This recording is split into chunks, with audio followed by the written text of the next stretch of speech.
When I was in high school, I was pretty big on the theoretical side of science and maths. So I did a lot of physics, I did a lot of chemistry, a lot of mathematics. And ultimately, when I graduated from high school, I actually got accepted into the University of Adelaide for astrophysics. So Astrophysics. yeah, astrophysics. I wanted to be a researcher because I'm a nerd. But yeah, no, it's funny because they say do what you love, but they also say the rent is due. So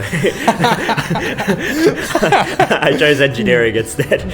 Because the thing with astrophysics, man, unless you're number one, you're not making any money. During my interview with my current company, I think we were just generally talking, but I told them, man, I came prepared and I pulled a calculator out of my pocket. I was just like, you have any maths questions for me? I'm ready.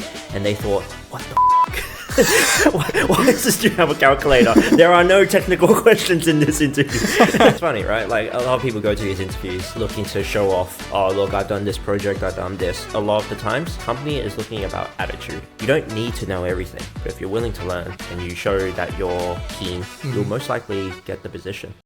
In today's episode of the YNC podcast, we have Tan Thai, a recent engineering graduate and a very dear friend of mine who's agreed to be on the podcast and share his insights on how his journey has been like as a student. I have tried to explore in this conversation how studying engineering is like and what Tan has done to stay ahead of the game, because he is currently involved with multiple engineering organizations and is also working as an engineer. So if you want to gain insights on how studying engineering in Australia is like, or how studying engineering is like in Darwin, this conversation is going to be definitely helpful for you. Now, if you're an engineering student currently or you want to study engineering, then this is a bonus plus, because you'll get to know what exceptional engineering students do to stay ahead of the game. So let's tune in into the third episode of the YNC podcast, and let's stay young by staying curious.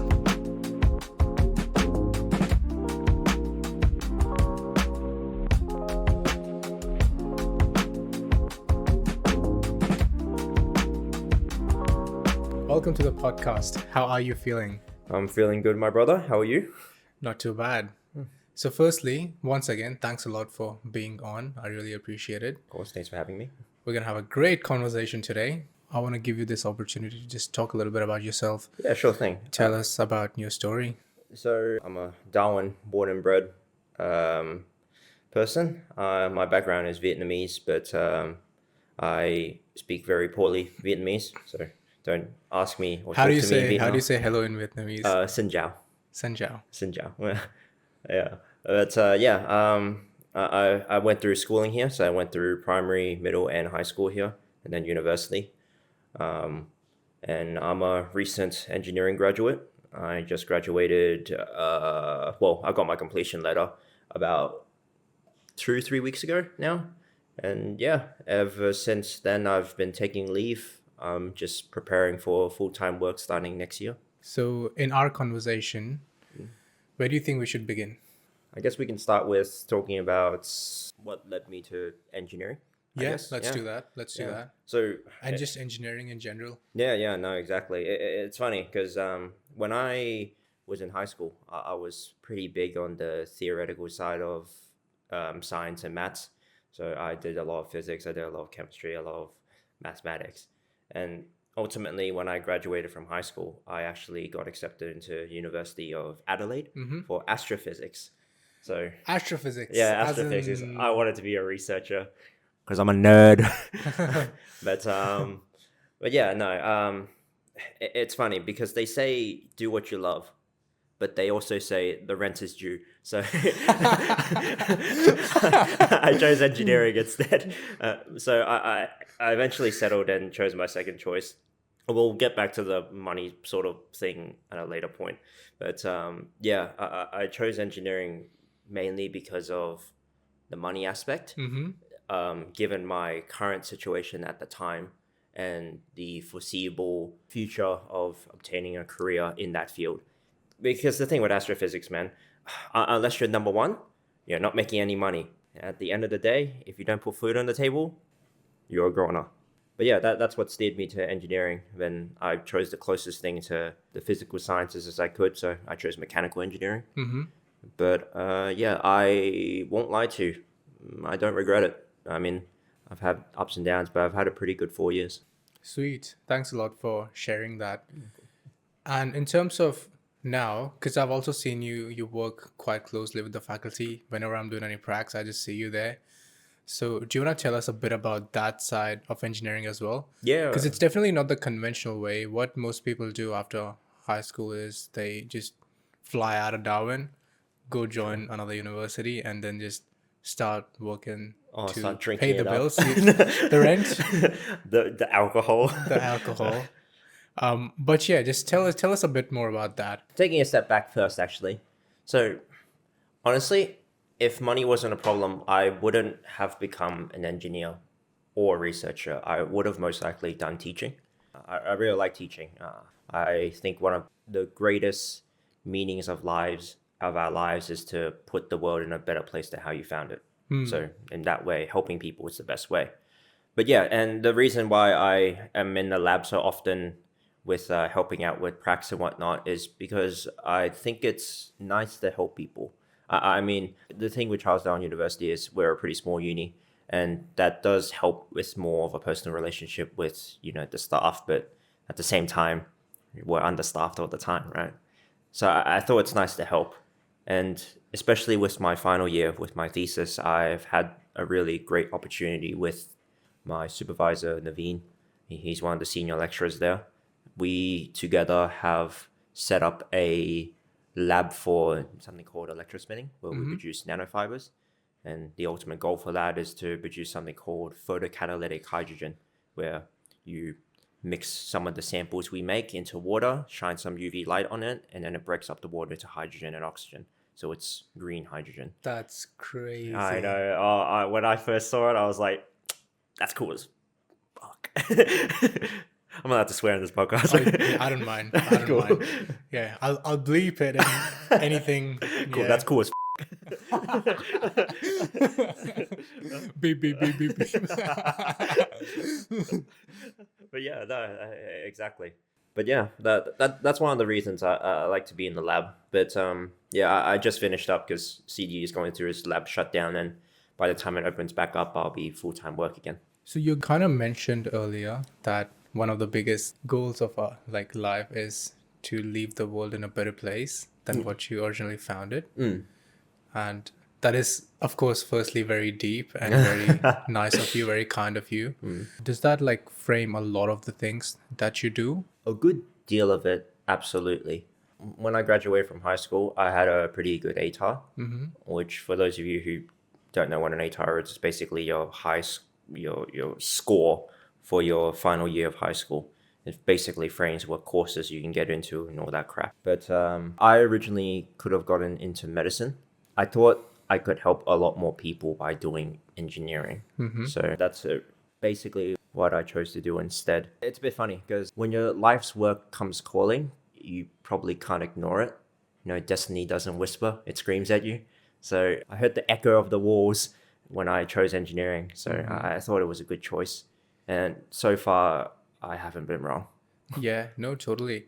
Do you want to put it into sort of more perspective on how engineering is helping more people for you? Excellent question. It's a bit more broad of the way I'm helping because basically I work in the power generation industry. We generate power for distribution, for the lights, the houses, all that crap. And recently I've had the experience of one of our power stations kind of going sideways. So we operate on gas infrastructure, right? So to do that, we need compressed air. And the thing was with the station air compressors for one of our stations, all three of them went down at the same time. So we were barely keeping above water for our engines. And I had the opportunity to project manage that through to the end. It goes to show, like our infrastructure is getting old, absolutely. But having the chance to not only work and decommission the old stuff, but to think about how we could improve for next time, that was a really nice opportunity because Darwin is developing, and the way that I had to think about the long term and how I could help future engineers who will eventually take my place solve these problems more efficiently, I think that's great. Because everyone needs power, we live in a society where we went to total blackout, then we'll probably cause riots in the street in the next 2 weeks.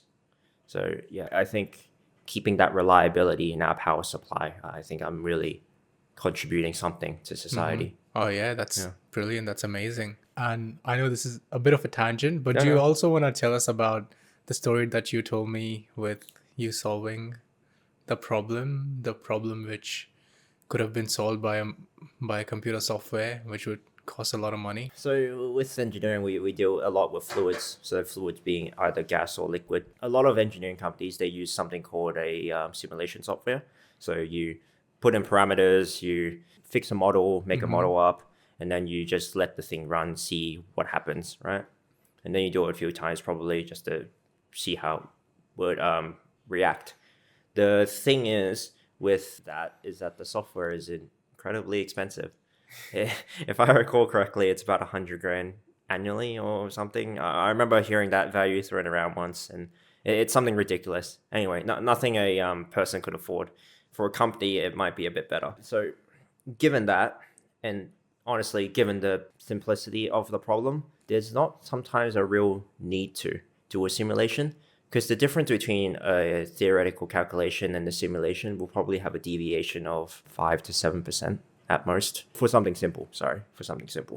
But it comes to a point where you can just solve it by hand.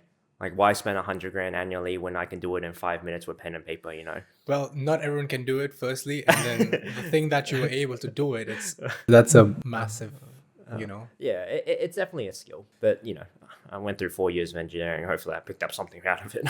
Yeah, no, totally. This is kind of me going into a bit more detail, but Oh, go for it. I'm assuming all of this came from your course, the course that you've studied, and Yes. that sort of helps you to have that knowledge to be able to solve that question Correct. or that problem. What exactly was it that went into that problem? So it was... And this is just for the engineers. No, of course. It was actually to deal with fuel forwarding. So we have a system that pushes diesel towards the engine, and it needs to reach a certain pressure, certain velocity, all that crap. We could have run a simulation software to determine how fast it would go, how long it would take to get to the engine, all that, because the engine needs a bit of a warning before it kind of starts switching over to a different fuel type. So if it runs on gas and diesel, it needs a bit of time to switch over. Yep. It needs to purge this, it needs to do that. So to calculate that timing, we needed to make sure we knew, okay, what's the pressure, what's the velocity, how long is the pipe, how wide is the pipe, all that. Yep. And honestly, in terms of engineering, it's not too difficult. Like, if you ran a simulation software, I could probably get it down to 0.2 of a millisecond or something. But I was literally, I think, half a second off from the actual time, and it worked fine. We switched over from gas to liquid fuel, and that's good. And I believe that I don't want to make any assumptions. I've only done a few engineering units, but part of it might be from fluid and thermodynamics, because I could Correct. kind of recall where it came from. Correct. No, you are absolutely correct. Thank you. The fluid and thermodynamics was definitely one of those fundamental units. Yeah. With engineering, I don't know if you know this, but I also run a student club. It's called Engineering Student Society. Yes. Yeah, it's the best club. Yes. Honestly, how engineering student society used to be, you're doing a really good job. Yeah. It used to be bad. Yeah. No.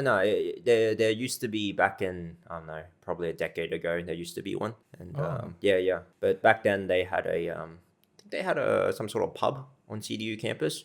So honestly, any club could have worked out because there was alcohol on campus. So you're doing a pretty good job without alcohol, I'll tell you that much. Yeah, and with that, because I'm not doing engineering, I'm doing education, but my my majors and minors are maths and physics respectively. Very good. And with that, often students would be like, "Oh, you're not even an engineer. Why are you in the engineering student society?" And then I just go, "Well, you don't need to do engineering to be an engineer." Because think about all the stuff that has been built throughout all these years. How long ago did the actual engineering degree come into existence, and since how long have we been building stuff? Yeah, exactly. And today we're pretty accessible in doing engineering stuff. Okay, a good example, 3D printing. Well, I could buy a 3D printer for $400 and I could start designing stuff. You don't need a degree to learn how to design stuff. And learning how bolts work and how all that crap, that's engineering. You can learn that over the course of a couple of months if you need to, but you don't need to spend 3 years in a degree if you don't want Yeah, to do everything. absolutely. Yeah. You get the degree to become an engineer, not to do engineering. Yeah. In a way. In a Yeah. way. Yeah. Yeah. Would there be a more, I guess, creative side to engineering then? Because like the word engineering is like engineer stuff. Yeah. So what do you think about the other aspect of, because there might be people who might do the actual engineering degree, and then yes, you are an engineer, but what actually makes you an engineer? Is it the degree, or is it the way you think or do things? That's a very good question as well. See, in Australia, we don't do really design anything because we don't manufacture. So the problem with that is, you hear about engineering. Oh, I want to design this crane, or I want to build this car, right? Typically, you won't find jobs like that. You'll be doing a lot of consultancy sort of work where people would bring a problem to you and you would try to answer that problem or resolve it. So the creative side of engineering comes from the thinking, and engineering itself as a job is mainly about how would you approach a problem critically. And that isn't just meaning through technical means. That also means you need to consider the money, the life cycle, everything. So what I do, right? I deal with operations and maintenance of the balancer plant, which is the systems and components that help a power plant function. Air compressors, forwarding pumps, pressure vessels, all that jazz. But I don't design them. They're already designed to a standard that Australia has said they need to be designed to. There's no point in me designing them. But what I do is I need to think about, okay, do we choose the right compressor for this? Okay, what are actually the requirements? What's the life cycle? If we need to maintain it, what do I need? How much money will it cost? Is it viable? We faced a situation with those compressors failing. Those parts became obsolete about 5 years after we bought them, and the lifetime of those compressors were 15 years. What was the point of buying them then? We could never fix them after 5 years. They didn't sell those parts anymore. So that's why we were faced in a pretty dodgy spot where, oh crap, all the compressors failed, and now we don't have parts to fix them. We have to replace the whole set. So yeah, it's about the thinking, really. You think about, okay, what do I need now, and what do I need in the future? With the current students, or like with the students who are thinking of doing engineering, what would you suggest to them in terms of, because you've set yourself up pretty well. You loved the field. That's why you're doing engineering. And now, things are looking great, No. I assume, at this point. Yeah. And what would you suggest, like, a student to do to ideally go through their course and be in a good position? Because often what happens is students would be, I guess, doing this course, trying to get through this degree, will be doing all these assessments, but not be able to get placements or find a job or all those issues. Yeah. What would you suggest to students so that they can avoid that to be happening and sort of stay in the correct direction in a way? So I guess there's multiple paths to this. First is about getting into engineering, what you would do. And the answer to that is to do a lot of the physics and the maths. Okay, I can really only speak for mechanical and civil structural sort of, but it's really maths and physics focused. You don't do a lot of chemistry. In mechanical, you do a bit. In civil, you might do a bit because of soil. But really, it comes down to, if you want to get from high school to uni, you want to join engineering, I'd focus on the maths. I did a unit called Specialist Mathematics back in year 11 and 12. My boy.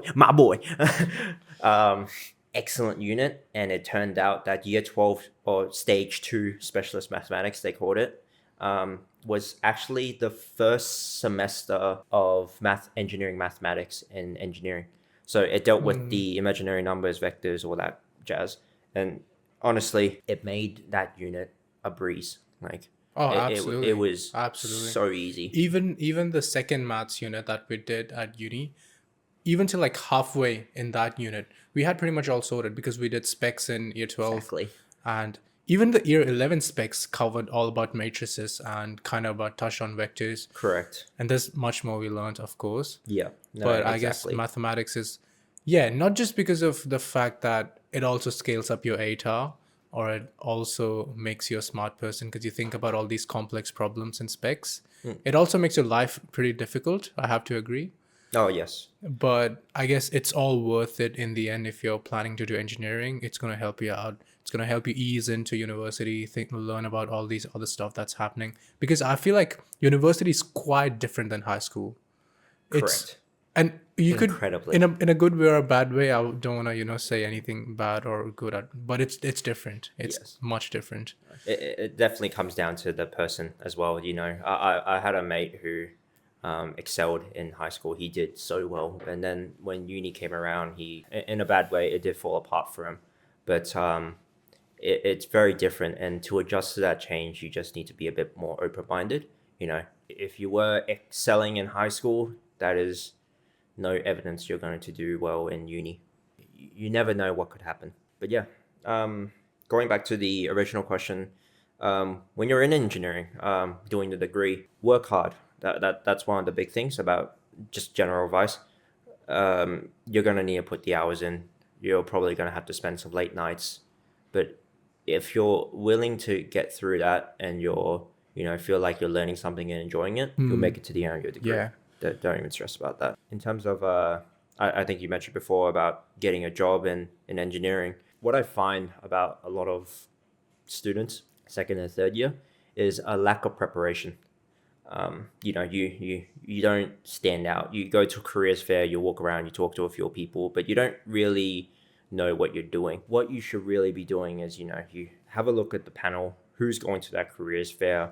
You bring your resume, you have an idea of what you're talking about. You look at some companies you're interested in, you investigate them, see what they actually do, and then you engage them on the day. Like you should be targeting companies that you would actually want to join. Yeah. But a lot of students, they don't really stand out.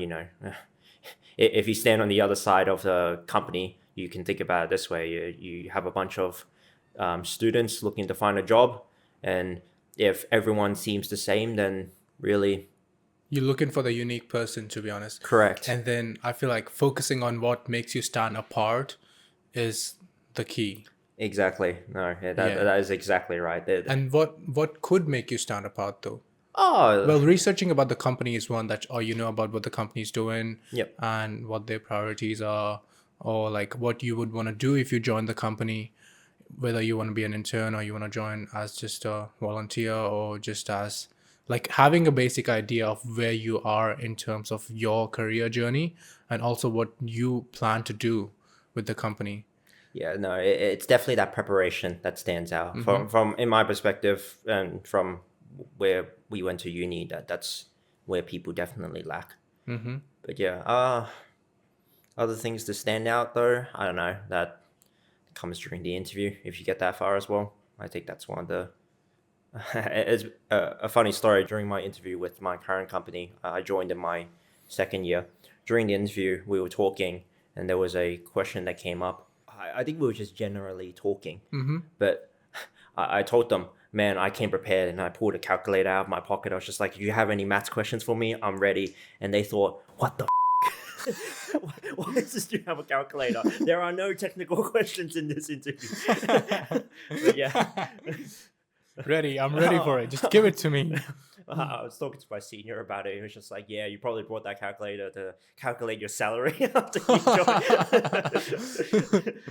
Yeah. Okay, they're offering me 50,000. Just add a cheeky 10% on top.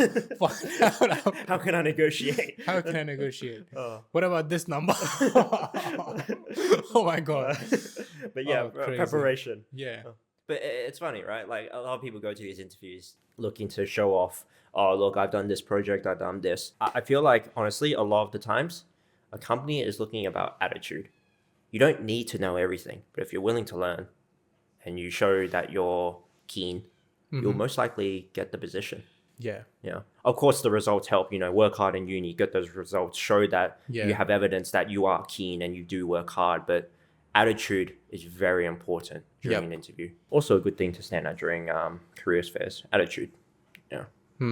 And would that be the way you dress and the way you present yourself, or Yeah. would it be Yeah. the way you talk about yourself? No, yeah, correct. Even talking, because you're talking to people. Of course, stay professional, but it's a careers fair. It's Yeah. not super formal. Chill out a bit, just have a chat, talk about what do you guys do on a day-to-day basis? What's the culture like at work? Stuff like that. That's a bit of a formal question, but you know what I mean. You don't need to ask what is the LM6000 engine doing when it's operating at 25 megawatt load under this condition. Oh, dude, no one cares. Just We don't even know. We use the software. Yeah. they'll probably answer who the I'm an engineer, not an operator. Would it also be a good idea to just, when you go to careers fair and stuff, just talk a little bit about what, so not definitely not bragging about things like, oh, I'm this, that, but maybe just highlighting a few key stuff that you do? Oh yeah, for sure. I mean, the hardest part is finding a way to get that into the conversation in the first place. Can't you just do it like, hey, I'm this, like just ask about the person first. Hey, what's your Yeah. name? What's Oh, your company? And then you could just kind of take it in. yeah. No, it's all about leeway and then diverting the conversation in a certain way. They could ask you, "Oh, what did you do at university?" "Oh, I've done these many units. I've recently done this." Actually, it's kind of funny. I was recently the recipient for this award. Yeah, where I demonstrated this, and this. It's a bit of a general way of talking, and honestly, I don't think anyone actually talks like that. But you get the idea. Yeah, kind of just drop Yeah, stuff yeah, in the just drop stuff in. conversation. Exactly. Yeah. How's the day? By the way, I just got this award. By the way, I'm valedictorian. Hey, how are you? By the way, I'm valedictorian. By the way, oh my gosh. You can tell why engineers don't date. Yeah.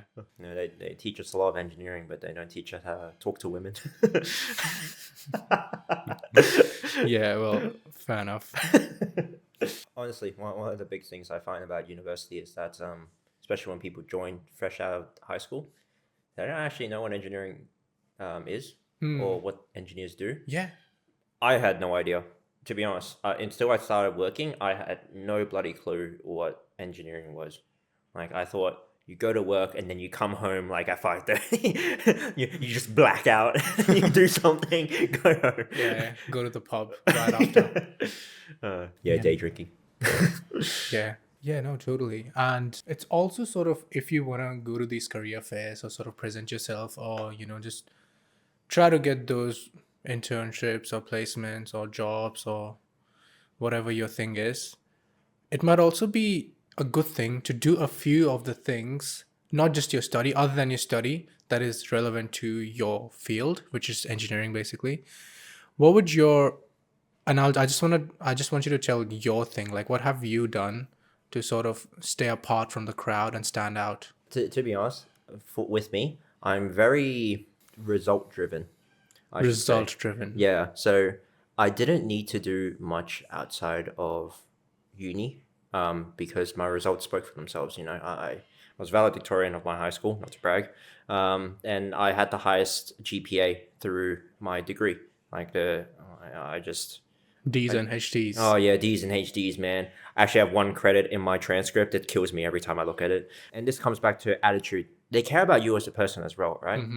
Let's say you play a sport. Let's say you do some volunteer work. That's awesome.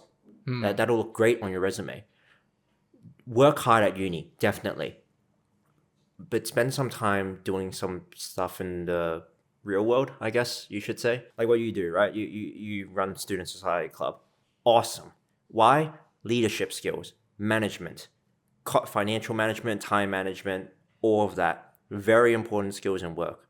Because, you go to work, you want to think, oh, crap, I need to buy this part. It's actually $5,000. How often do I need to replace it? Okay, this, and this. Do the calculation. That's cost management. very, very fundamental skill, but it isn't taught directly, you know? So doing these volunteer stuff, doing all that, it's very helpful.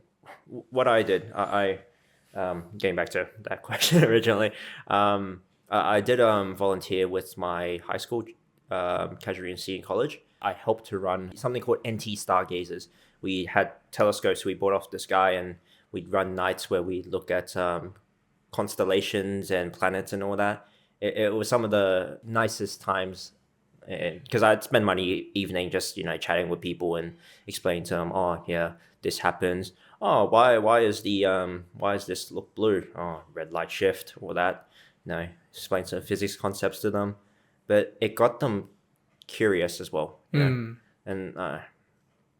it helped me just talk to people and understand that people are just people. At work, maybe a bit formal because there's a level of authority, but at the end of the day, they're just people. Yeah. And understanding that really helped me with conversations and whatnot. But yeah, so anything you do outside of uni will be helpful to you. I wouldn't stress it. Giving back to the community is always a good thing as well. Yeah, definitely. And trying your best to engage with stuff just other than your study. So study is definitely a big part. Your GPA, your grades, because it also kind of reflects how much you've learned throughout your degree, how much effort you've put in to things. But at the same time, focusing on something that is outside just the normal, I guess, things that everyone does. And that could be being a part of a student club or volunteering or engaging with your lecturers, asking them if you could be a part of something more. You could run your own workshops at some point if you have learned a skill. By saying that you've been a part of something outside shows that you've learned something more and you have something more to offer other than just your degree. I guess just your units. Correct. And if you've done great in your units, that's like an added bonus. So you have great academic and great the other, I guess, community engagement perspective where you have done more things than others, and that just helps you immediately stand out. Exactly right. And getting back to that question as well, one of the big things that helped me out was I worked at Specsavers. I used to sell glasses, and that was a skill. And that showed that I really learned how to negotiate and talk to people. That's also a big thing. Yeah. If you wanna, like, communication's a huge thing. If you're technically 10 out of 10, but your communication is 3 out of 10, you'll come off as 3 out of 10. Oh yeah, absolutely. You might have done like great stuff all throughout your life, and also, of course, another aspect is also communication. The way you speak about the things that you've done, because even if you've built the Eiffel Tower and then you don't communicate it well, you just say, oh, it's just a tower, it kind of looks cool. I mean, like, that's not, you could just get into the details or look at the shape, these angles, these curves, like whatever. I don't know how you'd sell an Eiffel Tower. But of course, communicating what you've done is a major thing. It's exactly. And it goes to show this man knows what he's talking about. Yeah, or this definitely. woman knows what she's talking He's about. Put in the hours, he's put in the work and stuff.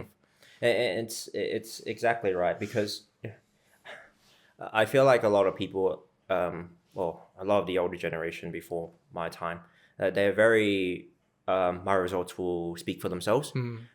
Yeah. It's not like that anymore. It's not like, why settle for one when you can just do both?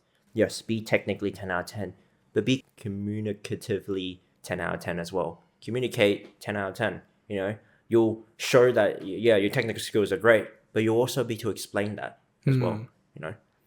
It's you have the full bag, and when you have that, doors start to open.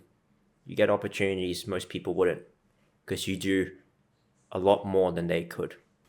I actually learned that from my communication teacher in America. Communication teacher in America. Yeah, he's very good. He's also Vietnamese. What's his name? Is Vinh Giang. Wait, isn't he like the big communication guy? Yeah, big communication guy. I'm pretty sure you've seen him online. He's awesome. I've done his LinkedIn training, sir. Yeah. The course that he put on LinkedIn about how to communicate effectively. No, it's awesome. He learns like tips and tricks. Obviously, you learn a lot more by just talking to people, but it's very helpful. after you've settled into a job where it's a lot of clientele sort of basis, sales or even engineering actually. You learn those tricks after you've worked a while. You think, oh, okay, maybe I could have done this better. So no, he's very good. And I actually have a story to tell on this communication side of things. Yes. So I ran a small venture when I was just fresh out of high school. I was 17. It was called the Darwin Dhaba. And basically, like, the Darwin and Dhaba means like it's an Indian Hindi word for local restaurant. Cool. Kind of like how you'd call pub, but not pub for food, something like that. Yeah. So, and this was at India at Mindle. It's like a huge yearly event that happens in Darwin Okay. during June-ish. Lots of people attend. And in that specific event, we cooked momos. And momos is... Have you ever... Do you know? I love Indian food. Of course, brother. Me too. And then there was this customer who came up and just pointed, oh, what is that? And then my friend was standing there. And then I'll tell you what he exactly said. He's like, oh, this is basically like dumplings. And then that just me off. Because it's not just dumplings. Firstly, I didn't use the term dumplings because that immediately just that's like saying, what is that? It's like a chair. It's not a chair, it's a couch. Yeah. So you know what I mean? This is a couch? I don't know what it is, but like just as an example. I get what you So mean. I said, oh, these are momos. We basically it's vegetarian. We stuff capsicum, onions, potatoes in it, and then we coat it, steam it, and then we fry it and simmer it in this special sauce that we've put lots of spices into. It took lots of preparation to make it, and it's super delicious. Trust me, if you try it, you're gonna love it. That also came down to the actual product that we knew that this is freaking awesome food. Yeah. And then, but I'm sure I said much more than that. I just don't remember it on the tip of my tongue. But I feel like if he had just said, oh, it's like dumplings, it's like, oh, I've had thousands of dumplings, and he would just walk away, Exactly, But if it's like, oh, this is the only time you're gonna have this because this is the only time I'm running the stall, and this is the most delicious thing. If you don't like it, just let me know. I'll refund your money. I am that confident with that product, but at the same time, if you are that confident, if you know what you've done is great and you don't know how to sell it, then it's just a waste of your potential. Exactly. And this comes back to the communication thing. If you don't communicate 10 out of 10, it's gonna not come out 10 out of 10. It's gonna come out 3 out of 10. Yeah, it's gonna come out 2 out of 10. Yeah. Surely that's racist, right? He called it a dumpling. Was he Chinese? No, he was white. Yeah. But that's cultural appropriation. Oh, like my friend? Or your friend. No, my friend was Indian. Oh, actually. okay, yeah. Yeah. Because when he called it a dumpling, I was just like, yeah, that's cultural appropriation. No, he's like trying to explain this, and like he's trying to dumb down the actual product by comparing it with something else. But yeah, definitely communicating yourself and just properly showcasing what you've done of course. is important. It's a huge skill, and I feel like you learn it more as you go. And at that time, I'll be honest, I used to work in coffee club. Oh, yes. So lots of communication with customers, just saying, you might be having your worst day, but you cannot present yourself badly. Else the manager's going to be like, what the hell are you doing? Yeah. Do you need a coffee? Yeah. And this comes back to being people. So you're not going to be 100% every day. So if your boss cuts you some slack, then I think that's a good boss. Yeah, definitely. Yeah. But at the same time, you are out to be putting your 100% in. Doesn't matter how you feel. Yeah. I remember this quote, if you're feeling 40% today, but you give 40%, you're giving 100% of yourself for that day. Because, you're only 40% of yourself right now, right? If you give 40%, well, that's all you can give. And that you're giving 100% for that day. Yeah. How many, and sorry, this is just so random. No, go for it. How much time do you actually spend studying about engineering, or like over the course of these 4 years? How has that looked for you? Because you said mentioned lots of sleepless nights. Oh. But yeah. Look, I'm not... Just put it into perspective for us, I guess.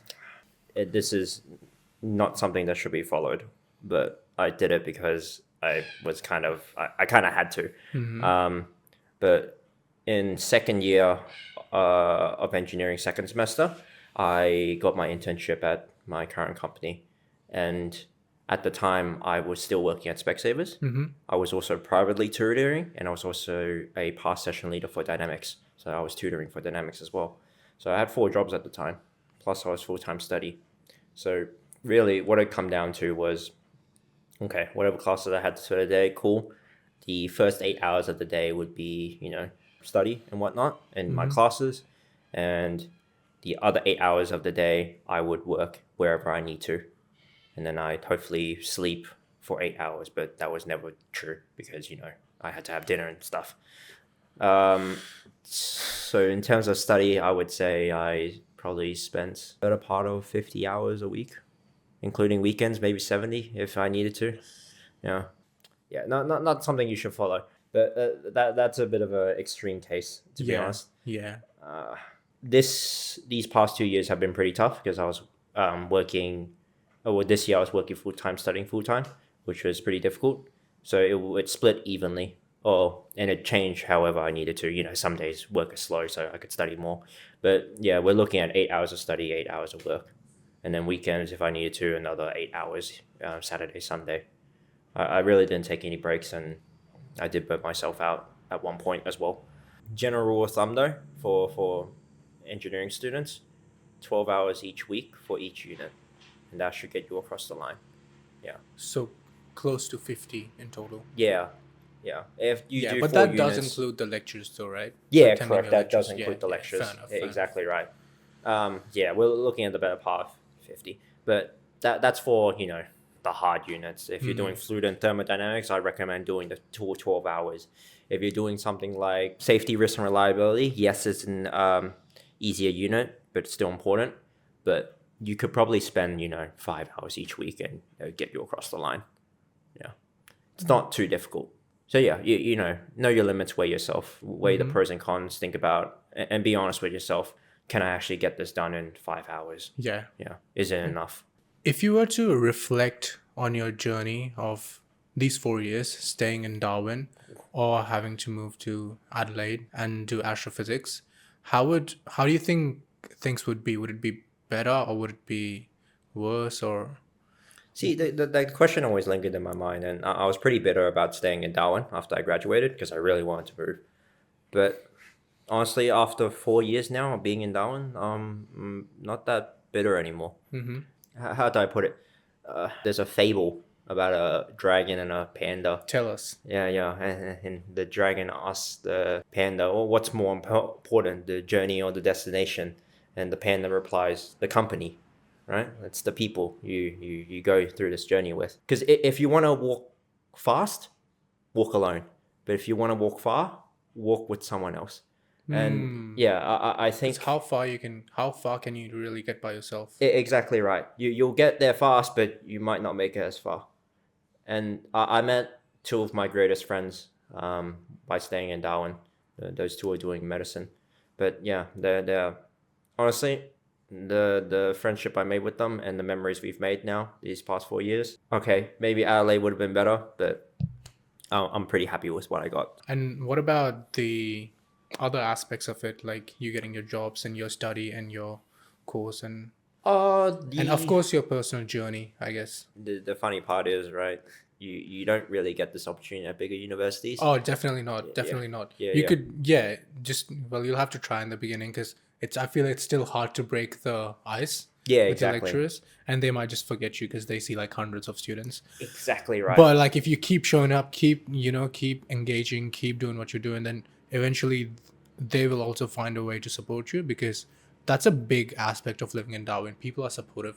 They want to help you out. Correct. They want you to achieve things, learn things. So and what you said was correct. 80%, honestly, of your work is just showing up. If you show up constantly and consistently, you've already done 80% of your job. A lot of the students in engineering particularly, and there's no fault of the students either, because I know they have to work. A lot of them have to pay the degree and whatnot. But if you showed up every day, then you're good. Because I started with a class of 30 for one of my units, and by the end of the semester, it was probably a class of 2. 28 students just stopped showing up. Very common. Staying in Darwin, it's not about what you know, it's about who you know mainly. And that is very helpful because, you go to these career fairs, you get prepared and whatnot. Your chances of getting a job are actually not as slim as you think. Yeah. But of course, there's that working hard, and not everyone is built equally. But again, it comes back to attitude as well. You get that opportunity, you make sure you prepare for it, you see it through, because I can guarantee you, a lot of the time people won't. How about plans for future? Do you want to stay in the territory and do things, or do you want to move out, explore more stuff? Oh, that's a great question. I mean, I definitely want to move out and explore different things. To be honest, my worldview is pretty small, given I've only lived in Darwin the majority of my life. So I definitely want to see what the world has to offer. So I'm definitely looking to move out soon. But in the forthcoming year, I'll definitely be here. Because where I'm working right now, I'm building myself up quite a bit. So I think I can do a bit more before I head off. There's a few things wrong, and you'll find out with any company you join that there'll be inefficiencies or shortcomings, and sometimes you can't help but want to fix those things. So yeah, no, I'll be staying next year. I'm joining as the asset engineer, balance of plant. I'm taking over my senior's role. Sweet. It's because my senior became principal, actually. Became a principal engineer. But No, that's how it is. Oh, yeah. Everyone keeps going up. No, exactly. But yeah, no, I'm keen for that next year. But after that, I don't know. I want to move out, but at least next year, I want to see if can travel. I want to visit the other states as well. Maybe go international if I can. Would you want to touch a bit more on something big that might have happened in your life, which has sort of shaped your journey? There is definitely like a few stories with people. Like for some people, it's that one thing that made them spiritual, or that one thing that made them want to be a doctor, or the big, That defining moment. the defining moments. I guess there is one that I can think about, and but basically, my when I grew up, my childhood wasn't very nice, but I won't get into detail with that one. But I met my life mentor during my middle school. During that journey, he was my music teacher at the time, actually, and that man was the first role model I ever had. He showed me that, and this is a way that I would elegantly put it, but no man stands taller than when he kneels to help another. And that's why I've come to that conclusion where we should help each other out, help people out. But he really had my back during middle school, because that was during a pretty tough time. He was the defining moment in my life. Honestly, if I didn't meet him, I will probably be in such a worse condition than where I am now.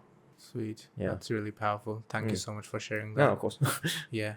No, mentors have big roles in your life. Exactly. And because like before I was not a big fan of the idea of having role models.